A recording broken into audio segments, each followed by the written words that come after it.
Wala na ngang nagawa si Ate Regine, nang sabihin ko sa kanya na ako muna ang papalit sa trabaho niya.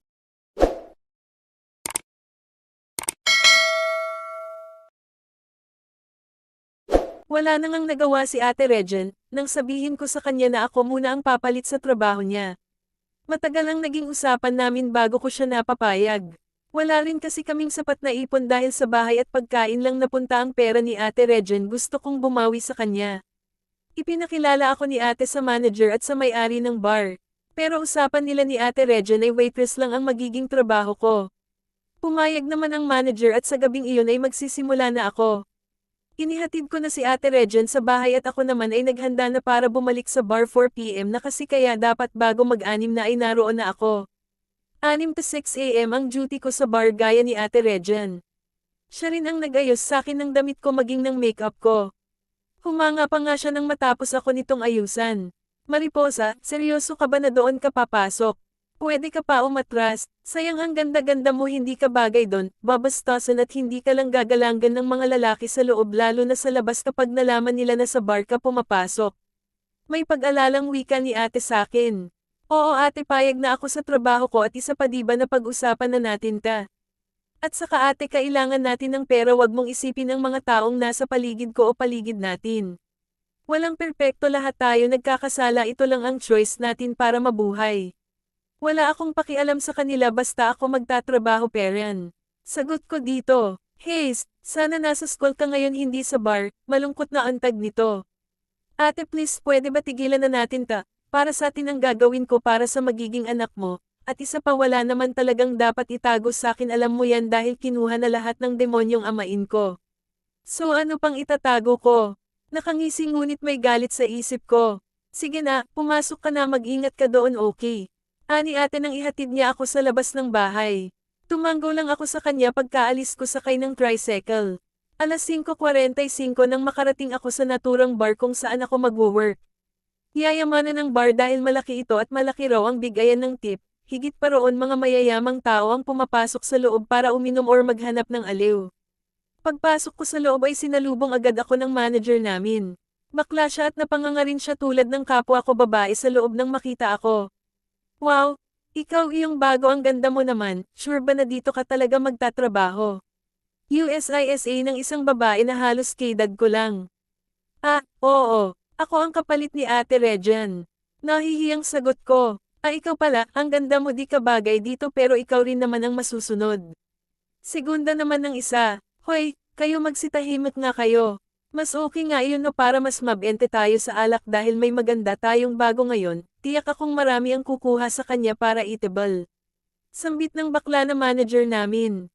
Tama nga ang manager namin dahil sa unang gabi ko pa lang sa trabaho ay marami na ang gusto akong eatable pero tinatanggihan ko sila dahil waitress nga ang trabaho ko. Pero nung papunta ako sa counter ay nilapitan ako ni manager. Mariposa, pumayag ka na magpa-table.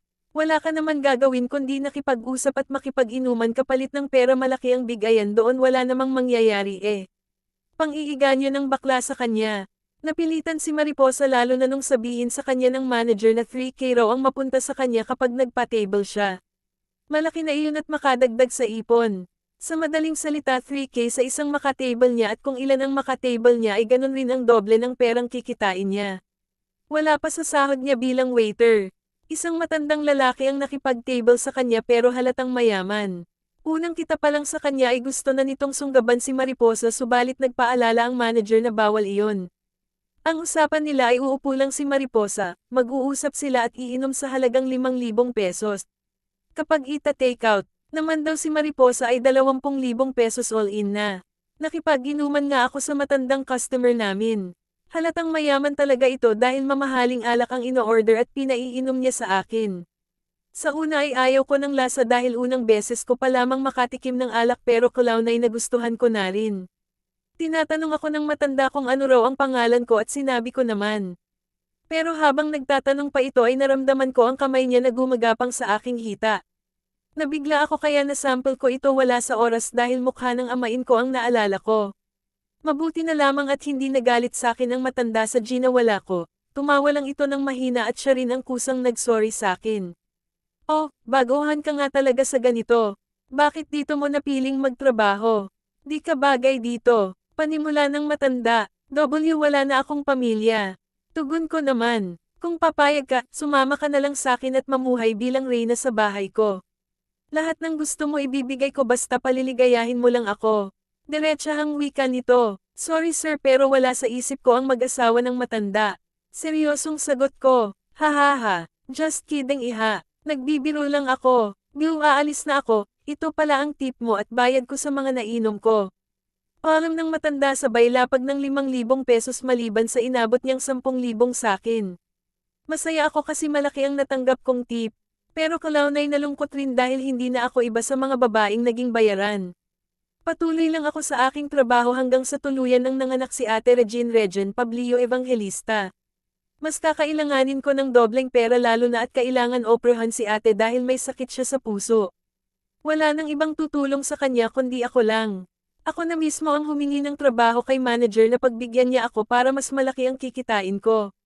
Sinabi sa akin ng manager na pati out raw ako sa mayayamang customers nila dahil malaki raw ang bigayan lalo na kung maganda at sexy ang may lalabas. Labag man sa kalooban ko ay pumayag ako. Isang lalaki edad 50 dagdag ang gusto akong dalhin sa hotel para makaraos. Pero bago pa ako pumayag ay may isang lalaking gwapo, matangkad at matipuno ang katawan ang siyang lumapit at hinapit ang bewang ko. Sa akin siya sasama. Sambit ng lalaki na tanya ko ay nasa 20 anyos lang. Seryoso ka ba boy? Baka di mo maibigay ang presyo dyan. Sagot naman ng matanda na balak akong ilabas. Willing akong magbigay dito kahit 1,000,000 pa, so manager sa akin na sasama si Miss Mariposa. Alam niya sa manager ko at nilapigan iyon ng libo-libong pera at basta na lang akong hinatak palabas ng bar. Mamahaling sasakyan rin ang minamaneho niya na halata talagang mayaman siya. Hindi kami sa hotel pumunta kundi sa isang malaking bahay. May mga maids na nakaabang sa pagpasok namin. Dinala ako ng lalaki sa isang kwarto at lumabas rin kalaunan. Naiwan akong mag-isa sa kwarto at namangha sa mga bagay na nakikita ko. Lahat ng bagay na nakikita ko ay yayamanin pati ang kama, bedsheet ay halatang mamahalin. Nagkaroon tuloy ako ng imahinasyon na sa isang katulad kong bayaran ay nangarap na yayaman balang araw. Habang nag-iniikot ko ang paningin ko ay biglang pumasok ang lalaki. Nagbago na ang suot nitong damit na kapambahay na siya. Ngumiti ako sa kanya at lumapit ako dito habang inaakit siya. Pero imbes maakit sa akin ay pinigilan niya ako sa gusto ko sanang gawin sa kanya. Sabi kasi ni manager na ako raw dapat ang gagawa ng moves para masisiyahan raw ito at mabigyan ako ng malaking tip. Kakain muna tayo, alam kong gutom ka na. Sumabay ka na sa akin. Alok niya sa akin at nilahad ang kamay para sabay kaming lalabas sa kwarto. Kakaiba naman ata itong customer ko. Sumunod na ako sa lalaking gwapo patungo sa hapagkainan. Sobrang dami ng mga pagkain ang nakahanda sa misa na ani moymay. Handa ang magaganap. Nagtaka pa ako kung bakit walang ibang nakaupo sa upuan liban sa lalaking ito. Umupo ka na at kakain na tayo, bulalas nito sa akin. Nagulat pa ako sa boses niya dahil ang cold niyang magsalita. Umupo na ako sa tapat ng misa at tiningnan isa-isa ang mga nakahandang pagkain. Kumain ka na, hindi ka mabubusog kapag titigan mo lang yan. Muli akong napatingin sa lalaki dahil sa boses niyang cold at seryoso. Hindi ko rin ito nakitaan ng pagngiti mula kanina. Sumandok na ako ng pagkain ko at nagsimula na ring kumain. Ilang saglit pa ay nauna nang natapos ang lalaki samantalang ako ay lumalamon peran. Bigla pa akong nahiya dahil nakatingin ito sa akin habang nagkakamay. Thirst, rinig kong bigkas ng lalaki. Abay, suplado, mamaya ka sa akin. Tingnan natin kung makakasuplado ka pa sa gagawin ko. Bulong ko sa isip pero kalaunay ng inig rin dahil hindi pala basta-basta ang trabaho ko. Isa akong babaeng bayaran na gagawin lahat para sa malaking tip na malukuha at syempre ang bayad niya sa akin. Ang lalaking ito ang kauna-unahan kong customer na makakatikim sa akin bilang bayaran. Kakayanin ko alang-alang kay Ate Regine dahil sa ngayon ay nasa ospital ito at naghihintay lang rin ng pera para maoperahan na siya. Maging ang baby niya ay nasa ospital din bantay ng mga nurses. Kailangan ko nang matapos agad ang trabaho ko sa lalaking ta at maibigay niya ang pera na bayad sa akin nang sa ganun pupuntahan ko kaagad si ate sa ospital. Nagpahinga lang ako ng kaunti at nagpaalam sa lalaki kung pwede na ba pumasok sa kwarto na pinasukan ko kanina. Malamig niya naman akong tiningnan at tumango. Ang tipid niya magsalita idagdag mo pa ang pagka-cold niya. Pagpasok ko sa kwarto ay dumiretso ako sa banyo na tanging tuwalya lang ang aking dala. Nilinis ko ng maayos ang aking sarili para bago niya ako gamitin mamaya ay wala itong masabi. Maya-maya pa ay lumabas na ako sa banyo at naghintay sa lalaking bumili sa akin. Pero ilang minuto akong naghintay sa kanya ngunit hindi ito pumasok. Nababagot at naiinis na ako dahil nagmamadali ako. Lumabas ako ng kwarto at hinanap ito. Mabuti na lang at pahinga ngayon ng mga maids sa kani-kanilang kwarto. Nabasa ko kasi na nakasulat sa papel na nakadikit sa pader na tuwing 1 PM to 3 PM pahinga nila. Hinanap ko ang lalaki pero hindi ko ito mahagilap, hanggang sa isang kwarto ang medyo bukas kaya paimpal akong sumilip doon at nakita ko roon ang lalaki na halos nakalabas lang ng banyo. Napangiti ako dahil nagre-ready na pala ito. Dahan-dahan akong pumasok sa kadahan-dahan na lumapit dito. Sinimulan ko na ang trabaho ko nang makalapit ako sa kanya. Hinalik-halikan ko na ang likod niya, balikat niya at sinimulang pagapangin ang aking kamay sa kanyang tiyan. Wimitef, mura niya sabay harap sa akin. Why? Gulat kong sabi. Ano sa palagay mo ang ginagawa mo? Sigaw niya sa akin. Ano ba sa tingin mo ha? Maang-maangan ka pa. Hindi ba ito naman ang dahilan kung bakit mo ko kinuha sa bar? Ano pa aasahan ko di ba edi ang gamitin mo ko? Sigaw ko rin dito. Wala ata plano ang gag-asterisk ano dahilan niya.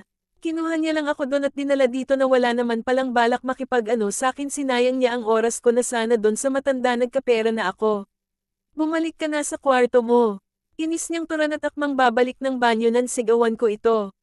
Sinayang mo ang oras ko, dinala mo ko dito nang wala lang. Di sana hindi mo na ako nilabas at hinayaan ako doon sa matanda na alam kong magkakapera ako. Aalis na ako bayaran mo ang oras na sinayang mo sakin, dahil kailangan ko ng pera. Kailangan may mangyari sa atin. Gigil kong sabi dito. Nagulat ako nang lumapit ito sa akin at bigla akong hinalikan ng marahas. Halos magdurugo ang labi ko dahil sa panggigigil nito sa akin. Ito ba ang gusto mo ha? Pagbibigyan kita. Aniya at muli akong hinalikan at inihiga sa kama. Tinanggal na nito ang suot kong tuwalya sa katawan at tumambad na sa kanya ang kabuuan ko. Ilang saglit pa ay tumayo siya at nilagay sa katawan ko ang tuwalya. Huwag mong sabihin na hindi mo itutuloy. Inis na sambit ko. Bumalik ka na sa kwarto mo, at ito. Sambit niya sa kalumapit sa kanyang cabinet may kung ano itong kinuha doon. Ilang minuto rin ang tinagal niya sa cabinet bago lumapit sa akin hawak ang sobre na may lamang pera. Kumuha pala ito ng pera at binigay sa akin. Binilang ko iyon at gano'n na lang ang paglaki ng mga mata ko dahil 500,000. Sobra na ito para sa pang-opera ni ate. Sigurado ka na ganito kalaki ang ibabayad mo sa akin. Pero wala pang nangyayari sa atin saad ko. Magbihis ka na at umalis ka na rin dito. Pagtutulak nito sa akin. Wala na akong sinayang na oras pero bago pa ako lumabas ay ninakawan ko muna ito ng halik na ikinabigla niya. Masyado kasi akong natuwa sa perang ibinigay niya. Wala na kaming puproblemahin ni Ate Regine mamaya. Nagbihis nga ako at umalis na sa bahay ng lalaki. Nagtaksi ako pa uwi para kumuha ng ibang gamit na kakailanganin ni ate sa ospital bago ako tumungo roon.